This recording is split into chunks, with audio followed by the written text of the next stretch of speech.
evening.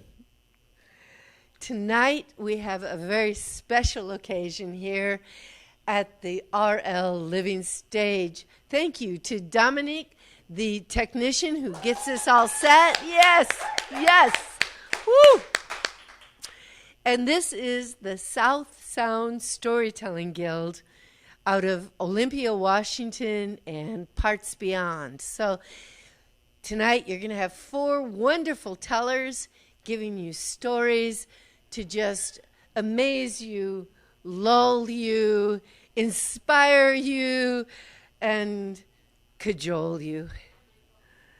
So tonight, our first teller, I'm not sure, do you have immigration papers? Our first teller is Anders, who has lived here in the States for decades, 40, 50 years, 30 years, but has traveled much of the world and comes to us from Sweden. So please help me welcome this wonderful, warm, chilly storyteller from the hinterlands, Anders. Thank you.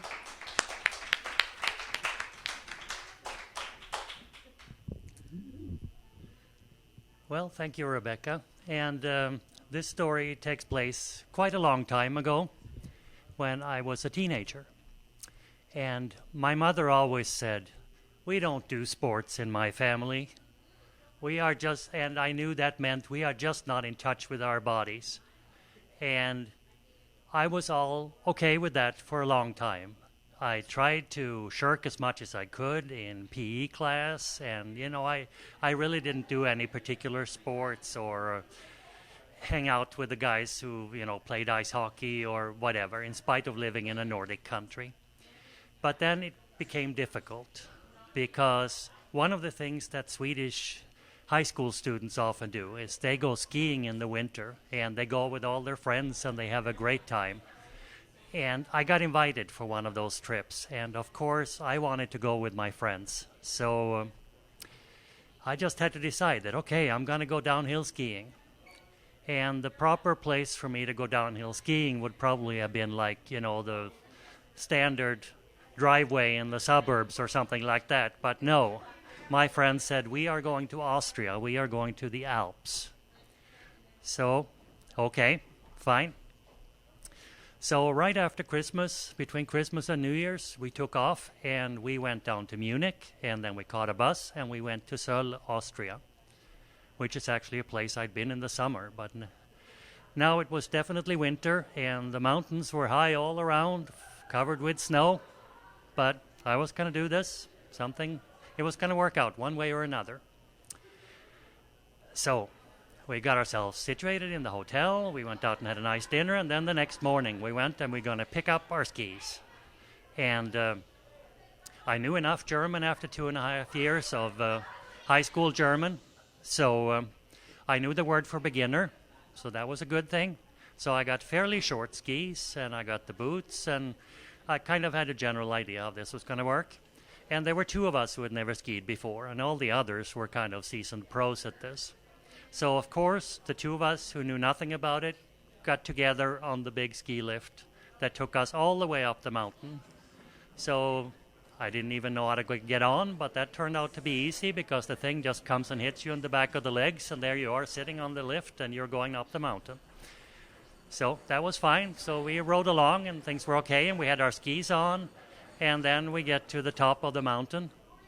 And now, of course, the question is, how do you get off this thing? But we could see ahead a few of the gondolas, so we could kind of see that there was like a little slope. So you just kind of let your butt slide off of the lift, and then you went down the slope, and the thing hopefully went above your head. So I was a little apprehensive, but it was okay. And I was sitting on the left, and my friend, who had also never skied, was sitting on the right. So we got there, and we opened the gate, and we slid off, and the thing didn't hit us. It was all fine. The only thing we didn't see was that there was a building right in front of us. And I, who was on the left, just sort of slid past the building and kept going, while my friend on the right, unfortunately, then slid down and then straight into the wall. Fortunately, he wasn't going very fast, so he fell, but no, he wasn't hurt or anything like that. So we were up again, and then our friends just took a left and started down the hill. And so we sort of tried to do the same, but it became immediately obvious that no, this was not going to work for us. So fortunately, some good-hearted friends pointed us to the bunny hill, so that's where we headed. And I started trying to get a little bit of instructions on what I was supposed to do. And they were telling me that, well, you should really try to make a plow with your skis, because that way you can brake and you can go down at the pace that's comfortable for you.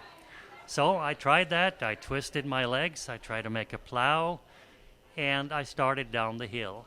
And there was no such thing as even coming close to braking. I mean, it didn't matter which way I pointed my skis. I was going downhill no matter what. So I sort of subconsciously figured that, well, what's the point of putting the skis together? I might as well put them parallel. So there I go, picking up good speed, and it actually feels fairly comfortable.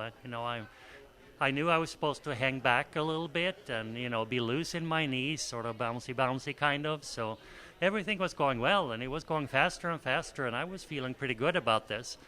But then I sort of knew that this wasn't really how you were supposed to do downhill skiing. You were really supposed to be turning and also probably go a little bit slower than what I was going. So, and I could also see the line for the lift sort of down below, and I knew that steering wasn't really an option either for me, so I better do something before I got to that line of people standing waiting. So I figured the best thing to do would probably be to sort of just hang more and more backwards, and then kind of sit down between my skis and try to apply the textile brakes kind of to slow things down. And if you're ever in the same situation where, you're going straight down the mountainside and it's time to stop and you're thinking about sitting down, I would say try something else. You're probably going to be happier. I sat down and my skis pretty much immediately put themselves perpendicular to the slope, and I went more into sort of the tumbleweed mode rather than skiing. So flailing arms and legs and skis coming off and everything, but fortunately this was long enough ago that the skis had the straps that you put around your boots, so the skis couldn't go very far once they came off your feet, so that was good. But when I finally came to a stop, the space between my glasses and my eyes was completely packed with snow. So the first thing I had to do was take off my glasses and just dig out the snow and then get back up again. But okay, I hadn't broken anything, so had it again. So up the hill again, and I got some more instructions and was told, if you put your weight really hard on one foot, that should make you turn. So I started practicing that, and I sort of started getting a little bit of a hang of it. I made these turns. They had a really long radius, but they were turns nonetheless. And I would do one at a time and come to a standstill and kind of catch my breath, and then I would try another one. And it sort of started coming together a little bit. But I spent the whole day on the bunny hill, and then it came time to go back down to the village, which was like 3,000 meters further down. So how was that going to happen? So I asked, or somebody asked for me at one of the restaurants up there, and they said, well, there's the family road that goes down that's not very steep at all, so that would be the way to get down if you're not very good on your skis yet. So I started down that, and I think I got somebody else with me too. But the thing was that this road was sort of serpentine going along the mountainside, and it was not very wide. So it certainly would not allow for these huge radius turns that I'd practiced all day. So now we were kind of back to this plow thing again. And this was icy to top everything off. So I tried to just go as slowly as I could and to kind of run into the side of the mountain every once in a while to slow myself down. But it was scary, to say the least. And also, because I was scared, I was going so much slower than everybody else. So the other people were way ahead of me, and I didn't even see them anymore. And I was getting a little tired too, but I kept trying. But finally, I could tell that now I was in trouble because I started gliding more and more towards the edge of this mountain road, and it was icy, and whatever I did, I lay down again, and it didn't do anything. I was just sliding. So just with the last little piece of energy, I just flipped over the edge of the mountain road. And this is where I was really happy for those ski straps again, because one of my skis got wedged between two trees, and I got hanging not quite upside down, but maybe at sort of 45 degrees with my head down, and the bindings came loose and everything. So, but it was powdery snow, so I was just sort of lying there kind of upside down, and got to do one of these sort of really powerful sit-ups to get myself back up again and crawl up on the road again, and then continue down. And I made it down. I'm here. So it all kind of worked out. So that was my first day. And then the second day, I kept practicing my turns, and still no beauty, no aesthetics to it, but it sort of kind of worked. And and my friend said, you can move on to the regular slope right now. So I went back to the slope that I had abandoned the day before and started my way down. And I was trying to sort of calculate where I was going, but of course that was all in my imagination, right? So I see this woman further down the slope, and if I would have tried to hit her, I would have missed her by a mile. But now, of course, I was trying not to hit her. So I could sort of see it happening. This was one of these sort of slow motion moments where I started my gigantic turn, and I saw myself coming around, and, a bullseye, full center body contact. She goes down like a sack of potatoes, and she was not happy. And her husband was even less happy with me.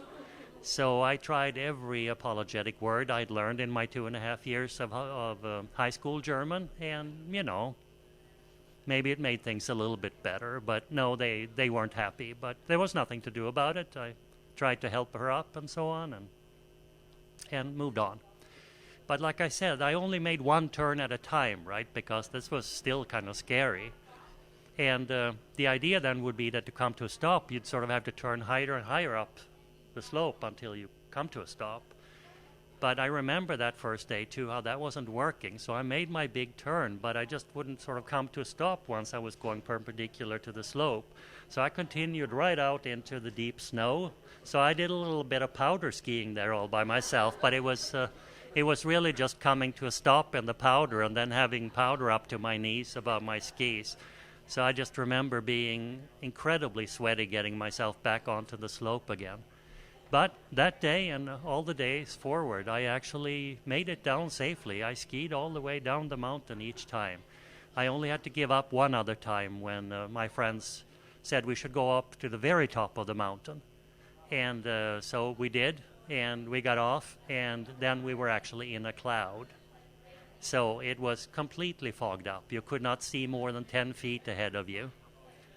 And then I said, no, this I'm not doing. So I actually rode the ski lift down again, right where I came.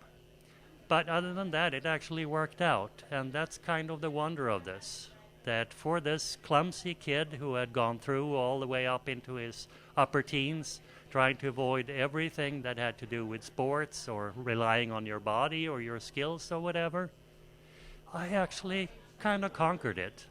I've only been downhill skiing one more time. That was about 1 or 2 years later. So I haven't tried it for the last 35 years or so, 40 years. But I still hold in my mind that, hey, I proved to my mother that I could actually get pretty far away from the apple tree.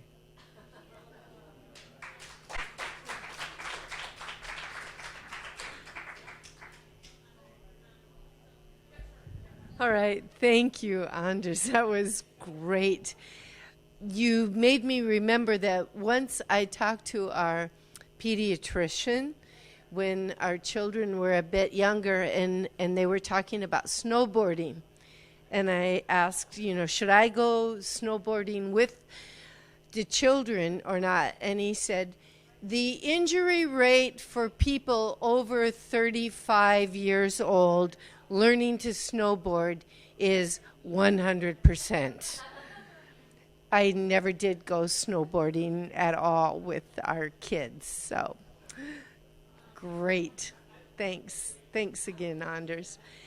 Our next teller here on the Red Lion RL Living Stage is Robin.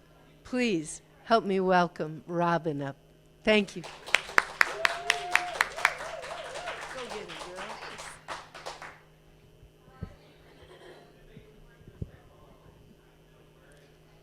When we talk, we like to know that somebody's listening, and we want to have somebody hear us. But we don't always want them to respond. In fact, there are times that we don't want them to repeat our crazy rants. And so sometimes who is listening is better to have non-human ears, like maybe our pets. My favorite confidant in my years has been my cats. And when we were getting ready to move to a new home, my son was going to be allowed to get a kitten, his first kitten. It was really exciting. We had been living for several years in a place where we couldn't have pets. We could have those little caged pets like hamsters. So we had Honey, the hamster, and Pinky, the hamster. And at that time we were doing Pinky. And we were going to be moving over the weekend, and I promised Bryson on Monday we would go to get his kitty. So he was very excited. He woke up on Monday morning. I didn't have any trouble getting him to get dressed, brush his teeth, get going. So we were there at the Humane Society at the time that it should be opening. We got out of the car, and he was doing his hoppy, skippy, jumpy walk all the way up to the door. And then I read the sign on the door that said, closed Sundays and Mondays. And so the chin started quivering, and the voice started wavering, and Mommy, you promised. And I said, don't worry, honey. No, don't worry. We'll be able to get you a kitty today. And we always chose to go to the Humane Society because we wanted to save a life. But I realized that maybe we wouldn't be able to do that today. Right next door to the Humane Society was a veterinarian office. And I thought, oh, sure, there'll be signs posted there. And we walked over to the to the veterinarian office, and the hoppy skippy walk was kind of a draggy, droopy walk. But we got there, and we didn't even have to go all the way into the clinic. Right there in the entryway was a bulletin board with signs, and there definitely was lots of kitties who needed homes. So I chose one of the signs. I called the phone number on the poster, and a woman answered. I asked her, how soon could we see the kitties that are available? She said, oh, come right over. Wonderful. Good. And I asked her, well, what kind of kitties do you have? She started describing to me orange and black and gray and striped and calico and long hair and short hair. I said, great, we should find something that we like there. And then I got in the car to drive there, and I thought, how did one mommy cat have so many different kind of kitties?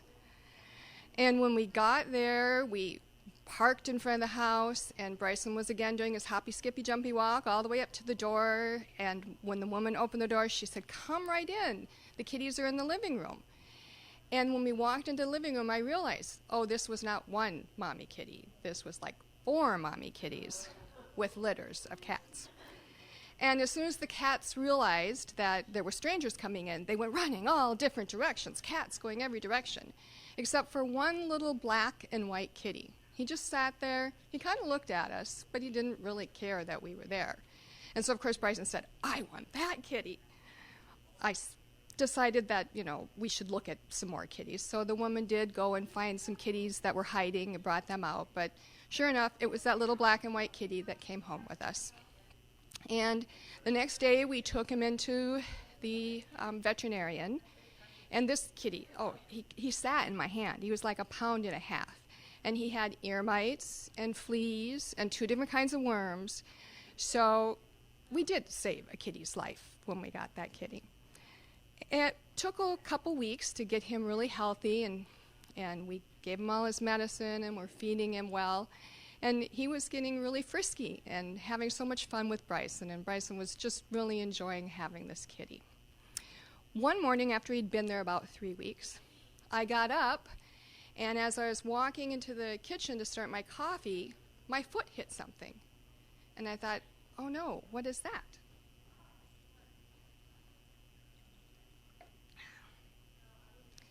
And then I flipped on the light, and I looked, and it was Pinky the hamster.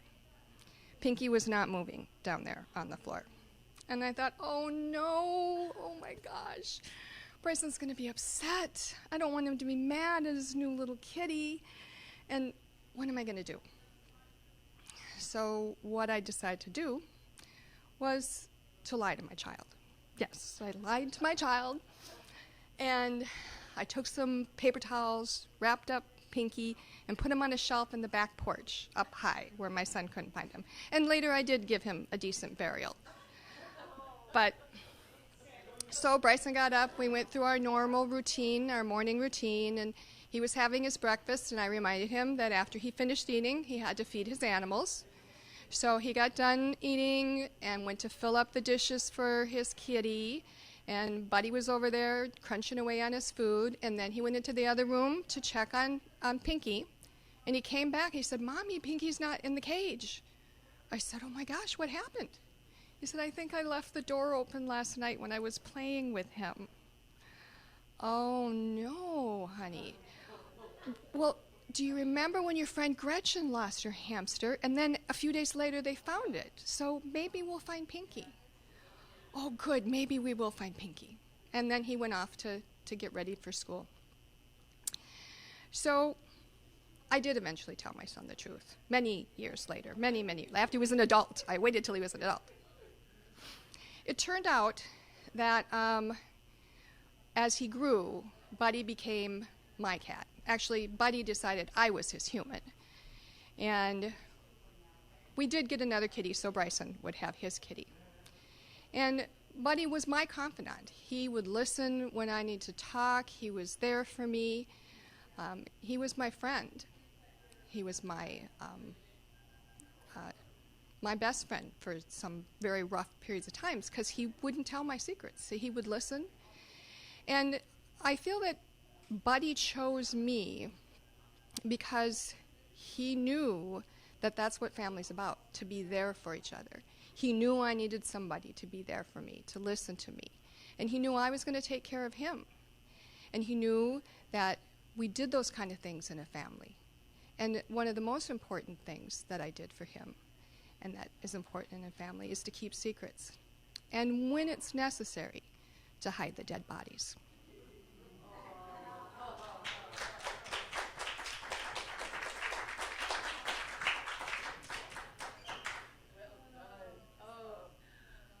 Well done. Thank you, Robin. That was great. A cat lady extraordinaire. Yes. Thank you so much. You know, the next teller lined up here tonight, this is part of the South Sound Storytelling Guild. And the guild meets the second Wednesday of every month, September through June, at the lobby of the Columbia Center, downtown Olympia, 7 p.m. It's an open venue. Everybody's welcome. And then, during the summertime, at Priest Point Park, the first Saturday in August. Yes. Stories in the Park from 6 to 7. No, 7 to 8. Yeah. 7 to 8 is Stories in the Park. 8 to 9 is Stories in the Dark. And the night falls, and the tellers tell, and the stories send you home with goosebumps down your back. So you may want to be there that second Saturday in August this month to hear many of these tellers telling their best stories. And one of those is Maggie. Some people have said Maggie has a voice that is like honey on a warm biscuit. Maggie Lotz.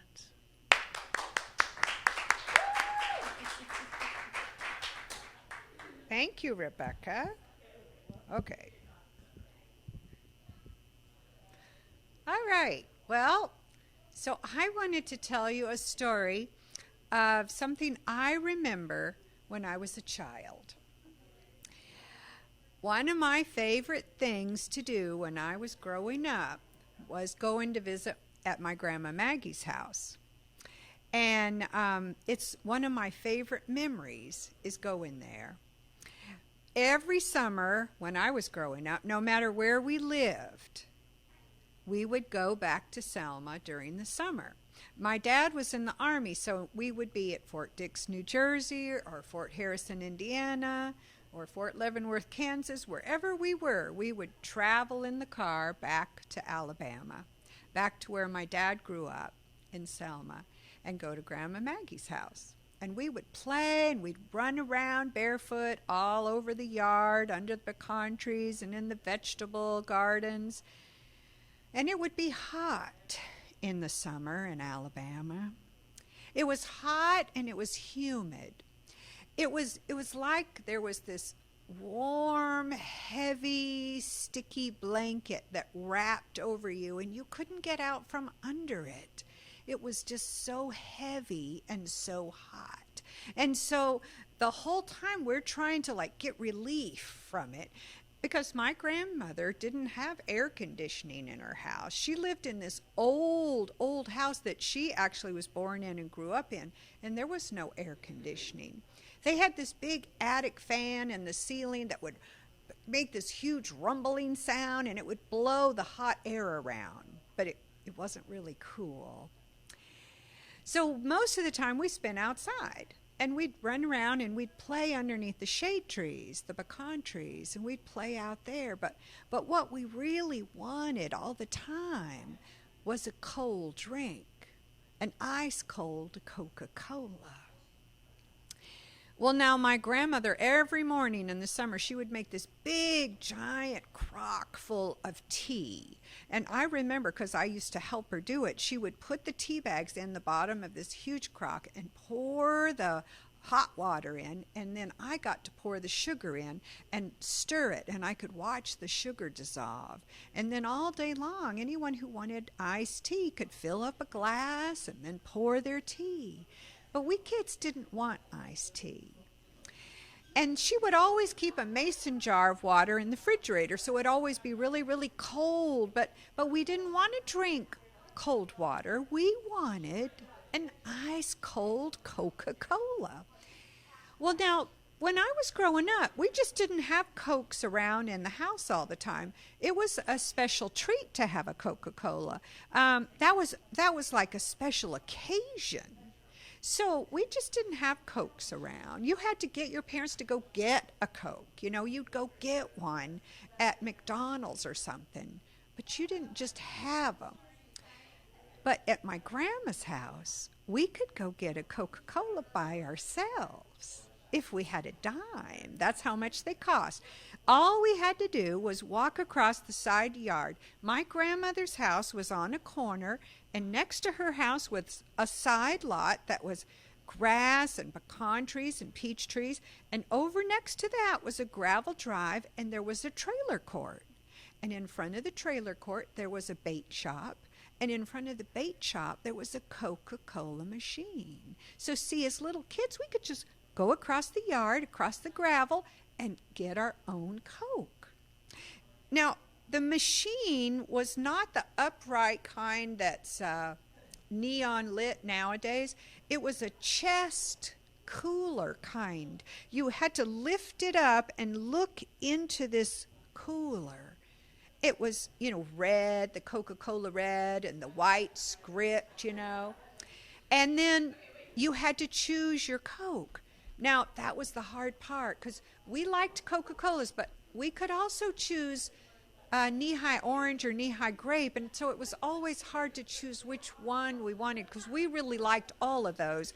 But you'd choose your Coke, and then you'd pick up the one you wanted, because see, they were in these long tracks. There were these long parallel tracks of metal tracks, and your Coca-Cola was hanging up by the neck of it, and you just saw the top metal crimped on lid, and you'd look over and find the one you'd wanted, and then you'd drag it along the tracks, and then you'd put your dime in, and then when it got to this like teeth, they'd open up and you'd pull it out. And then you take your Coca-Cola and put the head of it in that hole where the bottle opener was, and push it down, and that little metal lid would just pop off, and it would fall on the ground. And the ground was littered with all these pop tops, and we were walking around on top of them all, and our feet were, well, like I said, we would just run around all summer in bare feet. Our feet were tough, and we could run on top of all those metal lids. And then we would take a big guzzle of our Coca-Cola, and it was cold, and it was fizzy, and it was sweet. It was so refreshing. And then we'd wander through the bait shop and look at all the minnows swimming in the tank, and then we'd wander back over the side yard, and then we'd go and hang out near the chicken coop and watch the chickens peck and cackle. And then we'd go watch Aunt Mary and my mom and Grandma. They'd be sitting in lawn chairs underneath the shade trees, and they'd be shelling purple hull peas and talking and laughing, drinking their iced tea. And we'd play around and drink our Coca-Cola. Well, that is, we could have one if we had a dime. Now, we were just little kids, so we didn't have any money. So we were always begging and pleading, Grandma, can we have a dime? Grandma, can we have a dime? And she'd give us one when we were little, and let us go get a Coca-Cola. But, that didn't work after we grew up a little bit. Then we found out we had to do chores. And if we would help out around the house, then Grandma would give us some money for our chores. So mine was helping her to do the laundry. She had a washing machine. It was right in the kitchen next to the range. And she'd pull her wet clothes out of there, and I'd help her carry the wicker basket of the wet clothes out to the backyard. And I'd hand her each piece of clothing, and she'd hang them up on the line with those clothespins, and they'd air dry out there. And then I'd help her when she took them down. I'd help her fold them, and I'd do that chore for her. She'd give me dimes for Coca-Colas. Well, now, my youngest brother, James Lewis, he came up with a plan where he could get some dimes to get his Coca-Cola, and he didn't have to work for it. I don't know how he figured this out, but he was just a little kid when he figured it out. But he would go into the chifforobe in the front bedroom. Now, the chifforobe was an old wardrobe, and he would pull out these old ties, and then he'd offer these ties for sale to my grandfather and my great-uncle Garner. He'd offer them for sale for a nickel. Well, Granddaddy and Uncle Garner thought that was the cutest thing, that James Lewis was offering these old ties for sale. And they'd say, sure, they'd buy the tie. They just thought it was the funniest thing. And now that I'm older, I think back on it, they were buying ties that had belonged to their father-in-law, because my grandmother's father is who those ties belonged to. They were Papa's ties. He died before I was born, but all his clothes were still in that chifforobe. And so James Lewis would pull those ties out, take them to Granddaddy and Uncle Garner. They would buy them. And then after we left, those ties just got put right back in the chifforobe. And the next summer, James Lewis would go take those same ties out, offer them to Granddaddy and Grandma for some money, and this time he went up in price. Now he charged a dime a piece, and he would have all this money to buy his Coca-Colas. But we did whatever we had to do because we wanted those Coca-Colas. We just craved having that sweet drink, So whatever we had to do was okay. We would beg and we would plead and we would do chores and we would even swindle old men so that we would have the money to go buy that bubbly, fizzy, sugar-sweet, ice-cold Coca-Cola.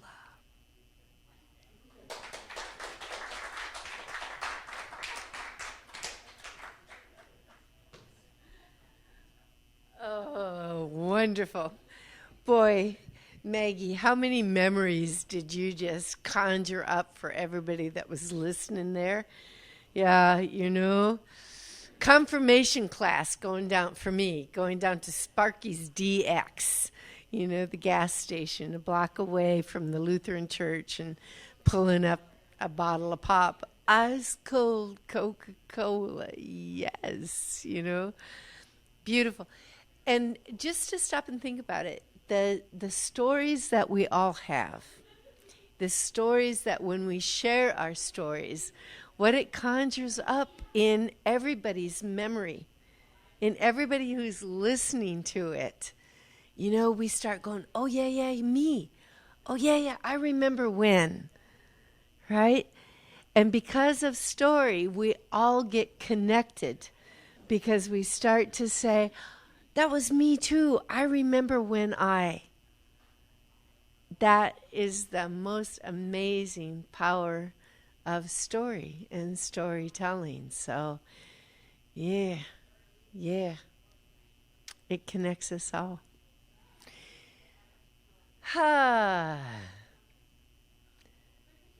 What do you say about Toby? What do you say about this dynamic person who is just going to come up and blow the mic out of this place, right? Here, a member of the Storytellers Guild. Oh, I have to say, just a little bit of credentials, right? Okay, so Maggie, who was just our past storyteller here, is a Grand Slam winner of Story Oli, with the story of meeting the man who would become her husband. Enough said. Toby is the winner of the Golden Hoe from the Port Angeles Liars Festival. Toby Anderson. Woo!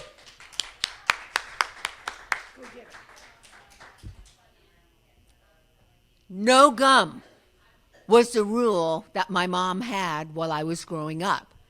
You step in it, you sit in it, it gets in your hair. Kitanai desho ne? Dirty.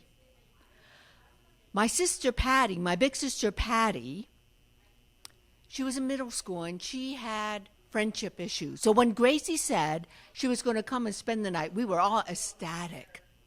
And Gracie came over and she says, you know what, guys? There's the coolest project ever. You take gum wrapper and you make these links, and the world record is a mile long. And Patty and I looked at each other and we thought, oh, how are we going to run this by Mom? So we go downstairs and we tell Mom about this project. And my mom at first looked at us like, are you nuts? And then she goes, oh, Patty, friendship issues, Gracie. That is a wonderful arts and crafts project. Here's some money. Whoosh! Patty and I, we go to the 7-Eleven. We buy 5 packs of spearmint chewing gum. And we divide it up, and that gum in my mouth is like, whoosh! That spearmint flavor just exploding. When we make our chain, our link, and it goes from one end of the hallway to the other, I cannot part with my share of the gum. So I carefully take it out, put it in saran wrap, and I save it. And from then on, whenever I chewed, I would add it onto that glob. It went from saran wrap to Ziploc bag to Tupperware box. Now, this continued on until high school. Then I went to college, and I joined the Peace Corps, and I met my husband, Brett. And Brett and I then started teaching at international schools around the world. And it was at this time when my parents passed away.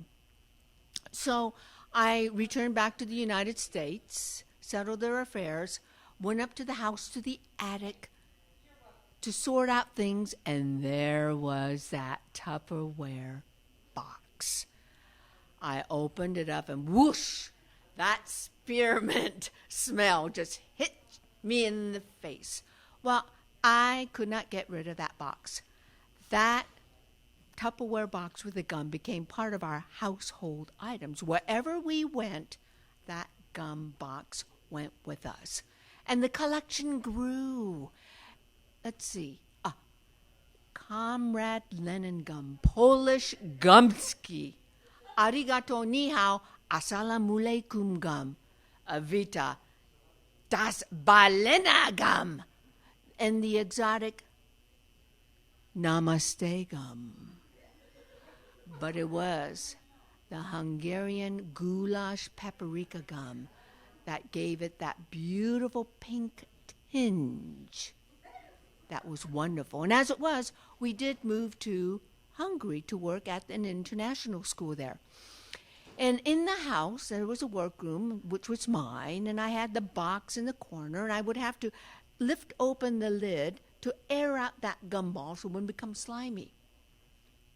Well, after 20 years of living in Hungary, we decided time to go back to the United States. So we had the movers come in to give us an estimate. And the movers came in, and they saw, and the minute they saw that gumball, they went, problema. What's a problema? Yeah, madam, we cannot wrap that gumball with tissue paper. I thought, can you make a box? Moment. So they all got together talking about, and they would look at the gumball, go back and talk about it, and then they came back.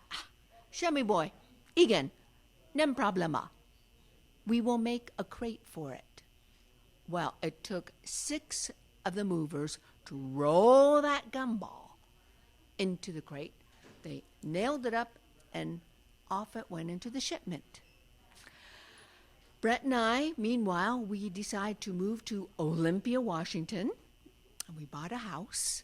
And we were excited because we knew that our shipment was going to come within a week. And you know how it is, folks, when you move and you know that the boxes are coming and you open it up and all these memories just come flying up at you. It's just so wonderful. We were excited. Then we received this phone call from U.S. Customs. Madam, one of your crates looked very suspicious, so we sent it to FBI lab for testing. When what? Then a week later, we get another phone call from U.S. Customs. Yes, it is not plastic explosive. It is gum. But we are imposing an import duty tax on it. Go, what, an import? It's ABC, already been chewed gum. Madam, your international gum has gone through countries with embargoes put on them. In order for us to release your shipment, you will need to fill out these forms in triplicate. Good day, madam. So Brett and I are in our sparsely furnished home in Olympia, Washington, all gummed up because of my chewing habit. Thank you.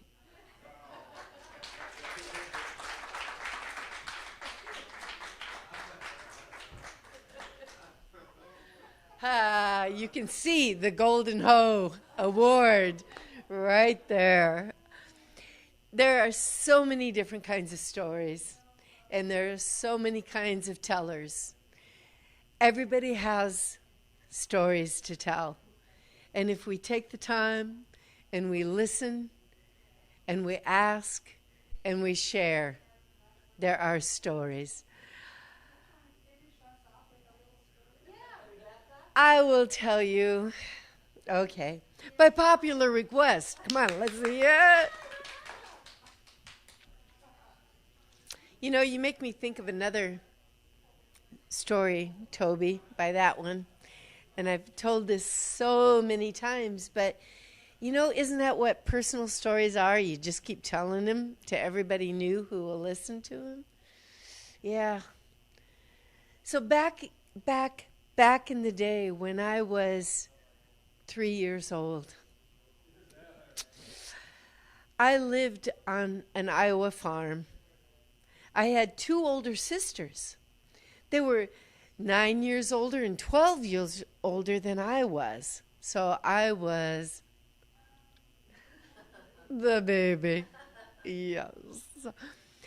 But that was all well and good because my sisters, who were so much older, had to go off to school every day. And because I was so much younger, I got to stay at home with my mom and dad there on the farm. Because we were farm people. We didn't go off to some other kind of job. Our jobs were right there on the land. Yeah. Now, one of the best things was my mom, she used to make fresh donuts in the morning. I don't remember that it was every morning, probably wasn't, but it's often enough that I remember it, that she would take that fresh dough and she would roll it out and let it rise up, and then she would take a donut cutter, a circle with another circle, and she would make donuts and donut holes. And she would throw them into deep, fat lard. Hot, at just the right temperature. And she would fry up that fresh dough. And she'd scoop it up out of that hot lard. And she would hand it to me to put into a paper bag full of cinnamon and sugar. Crispy, hot, soft on the inside. Such a treat. And that was my job.